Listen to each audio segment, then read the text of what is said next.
Hi friends, welcome back to my channel Harshitha Chittubabu. చూడండి, మనమైతే ఈ పాట్ నెక్ కరెక్ట్గా రౌండ్ షేప్లో రావాలి అనుకుంటే మాత్రం ఈ బకరం అయితే ఖచ్చితంగా కట్ చేసి వేసుకోవాలి. అది వేసుకోవాలి అని అంటే మనం బకరం ఎలా కొలతలు పెట్టుకొని ఎలా కట్ చేసుకోవాలి అని మాత్రం ఇప్పుడు చూద్దాం.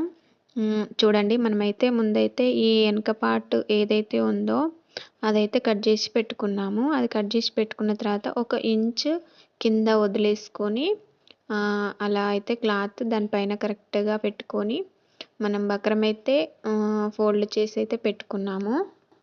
మనకు ఎంతైతే నెక్కు అవసరమో అంత ఫోల్డ్ చేసుకొని పెట్టుకున్నాము బక్రము. అది ఫోల్డ్ చేసుకొని పెట్టుకున్న తర్వాత మనం కరెక్ట్గా ఇలా ఈ నెక్కు ఇటు సైడు ఎక్కడి వరకు అయితే ఉందో అక్కడి వరకే కరెక్ట్గా పెట్టుకొని అక్కడ నుండి మనం ఇలా మార్క్ అయితే ఈ గల్ల ఎంత వెడల్పు ఉందో